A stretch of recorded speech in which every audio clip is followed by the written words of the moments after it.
आप सभी को जय माता दी, जय भोलेनाथ। मैं आपकी गुरु माँ अंजनी देवा आप सभी को प्रणाम करती हूँ। आज आप सबके लिए एक ऐसा विषय लेकर आई हूँ। ये विषय प्रत्येक प्राणी के जीवन में होता भी है और क्यों होता है इसका ज्ञान उसे नहीं है। इस विषय का नाम है स्वप्न का आना। आप सब इस वीडियो को पूरी तरीके से सुने और उसे समझें। आपके जीवन में स्वप्न का बहुत बड़ा महत्व है। बहुत सारे बच्चे जो मुझसे बात करते हैं और वो ये कहते हैं कि सपना जो आता है वो वही आता है जो सारे दिन उनके साथ होता है।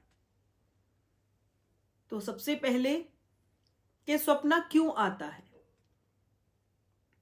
जब आप रात को सो जाते हैं और आपको वही दिखता है जो दिन में आपके साथ होता है, या फिर उसी से आधारित किसी ऐसे विषय पर जो आपके साथ दिन में भी घटित हुआ है और वही आपको रात को दिखाई दे रहा है, इन दोनों का आपस में क्या संबंध है? भगवान हमारे जीवन प्रणाली में हमें वो सब कुछ दर्शाते और बताते हैं जो हमारे साथ आने वाले दिनों में घटित होने वाला है। लेकिन आप और हम मिलकर समझ नहीं पाते। अगर दिन में जो घटित हुआ है उसी से जुड़ा हुआ स्वप्न आपको रात को आ जाए तो समझ लें कि आपको आपके इष्ट, आपके आराध्य, आपके गुरु आपको एक ऐसा संकेत देते हैं जो आपके आने वाले दिनों में आपके काम आता है। लेकिन कभी कभी ऐसा भी स्वप्न आता है जो हमारे साथ घटित नहीं हुआ है। स्वप्न कैसे बनता है, इसकी वास्तविकता क्या है? आप सब सोचते होंगे कि जब आप सो जाते हैं तो व्यक्ति मृत्यु के समान पा लेता है, एक शव हो जाता है जिसके साथ बाहरी दुनिया में क्या घटित हो रहा है उसे पता नहीं है। लेकिन वही शरीर एक बिस्तर में रहते हुए भी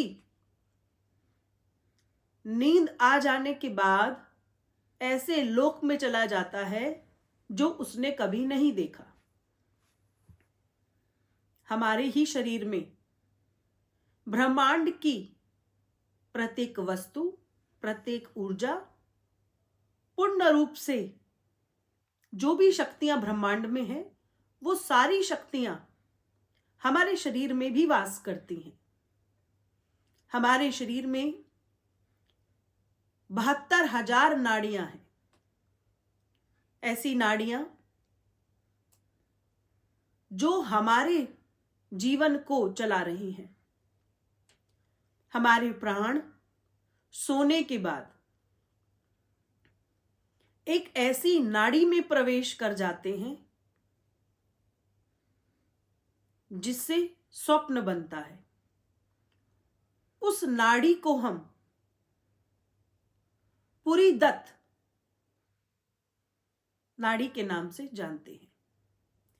जब आपके प्राण पुरीदत्त नाड़ी में प्रवेश कर जाते हैं तो हमारा संबंध उस दुनिया से होने लगता है जिसे हम जीते जागते रूप में ना तो समझ सकते हैं और ना उसे देख सकते हैं।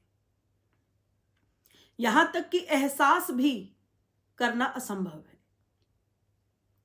और जैसे ही कभी कभी आप देखते हैं कि पूर्व जन्म के, अर्थात जिसको आप नहीं जानते, किसी किसी अलग शक्ल के रूप में आपको स्वप्न में दिखते हैं, या फिर आपके कोई पुराने मित्र, कोई पुराना स्थान, क्या जिनकी मृत्यु हो जाए वो लोग, या फिर कुछ ऐसी वस्तु स्थान जिसके बारे में आपने कल्पना नहीं की है। तो कहा जाता है कि भगवान जो है आपको संकेत देते हैं स्वप्न के माध्यम से। इस प्रकार से स्वप्न हमारे जीवन में प्रवेश करता है। आप अगर ध्यान से सोचें कि कभी कभी स्वप्न जो है इस प्रकार से आता है कि उठने के बाद आपको याद रह जाता है, और कभी कभी आप इतना ध्यान अपने स्वप्न में लगाते हैं कि रात भर क्या देखा है आपको पता नहीं चला। ऐसा क्यों होता है? जैसे ही प्राण तुरंत आपके सोने के बाद उस नाड़ी में प्रवेश कर जाएं, और प्रवेश करने के बाद आपकी तुरंत से आंखें खुल जाएं। अभी नाड़ी तो पूर्ण रूप से खुली नहीं, प्राण उसमें गए नहीं और सवेरा हो गया, तो आपको स्वप्न में थे ये तो पता है, पर स्वप्न क्या है इसके बारे में आपको ज्ञान नहीं है। लेकिन जब वो प्राण पूरी तरीके से निचले हिस्से से लेकर और अंतिम छोर तक जब प्राण पूर्ण रूप से उसमें प्रवेश कर जाता है, तो आपका संबंध उस दुनिया से हो जाता है। उस समय दिखाई हुई प्रत्येक स्थिति आपको बाद तक भी याद रह जाती है। यहां तक कि आप कई बार खुद कहते हैं कि ऐसा लग रहा था जैसे सब कुछ सच सच हो रहा है, लेकिन वो तो स्वप्न है। तो इसीलिए कि भगवान जो है हमें सोने के बाद आने वाले समय के लिए ऐसे संकेत देते हैं जिस संकेत के माध्यम से हम अपने जीवन को बिगाड़ या सुधार सकते हैं। तो सबसे पहली बात तो यह है कि जो भी व्यक्ति धर्म से जुड़ा हुआ है, भगवान की सेवा करता है, किसी विशेष आराधना के साथ जुड़ा हुआ है, तो उसके जो प्राण है, उसकी जो ऊर्जा है, वो पुरीदत्त नाड़ी में इतनी तीव्र रूप से प्रवेश करती है कि इस संसार की जो सकारात्मक शक्ति है वो उन्हें आने वाले दिनों के संकेत पूर्णता रूप से समझा देती है। तो आए हुए स्वप्न को व्यर्थ ना समझे, अपनी बुद्धि को सोची समझी हुई साजिश ना समझे। हमारे जीवन में स्वप्न का बहुत विशेष महत्व है। अब आप सब पूछेंगे कि कभी कभी हमें स्वप्न ऐसा दिखता है जिसमें आप जोर जोर से रोने लग जाते हैं, या फिर आपको कोई भूत प्रेत दिखाई देता है, या कुछ ऐसी परिस्थितियां आपके साथ आती हैं जो आपको समझ में नहीं आती, और तुरंत आप देखें कि आपकी जाग खुल गई। अब ऐसी जाग खुली कि आपने सबको ही उठा दिया, अपने साथ में सोए हुए व्यक्ति को उठा दिया कि आपने सपने में भूत देख लिया, और आप चिल्लाने लगे।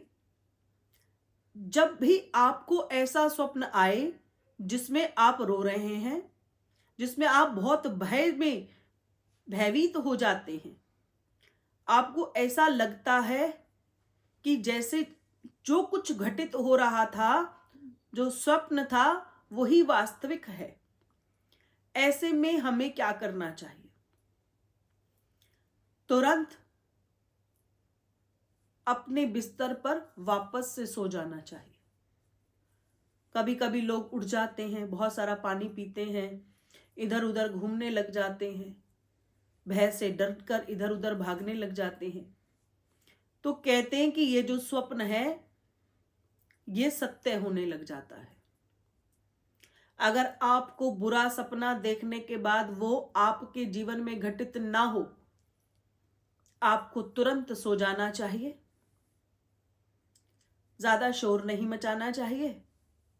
भगवान का ध्यान करें, आंख बंद करें, अपने ईष्ट को, अपने गुरुजन को तुरंत प्रणाम करें और अपने बिस्तर से पैर नीचे भी ना उतारें और तुरंत करवट बदलते हुए दोबारा सो जाएं। लेकिन वहीं अगर आप सोचे, आपने ऐसा देखा कि आप करोड़पति बन गए, आपको ऐसा लगा कि बहुत सारा पैसा आ रहा है, आपको ऐसा लगा कि कोई ऐसा मित्र, कोई ऐसा संबंध जिसको आप पाने की कामना कर रहे थे और वो स्वप्न में आपको मिल गया, या फिर घर में बहुत सारी खुशहाली, या कुछ भी ऐसा जो आपकी सोच से बिल्कुल परे है। अगर आपको ऐसा स्वप्न आ रहा है और तुरंत आपकी आंख खुल गई, तो आपको क्या करना है?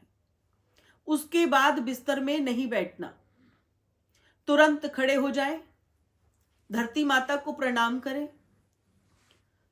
4 बजे का समय है, 3:30 बजे का समय है या सुबह 5 बजे का समय है, आप बस उसके बाद बिस्तर में न जाएं।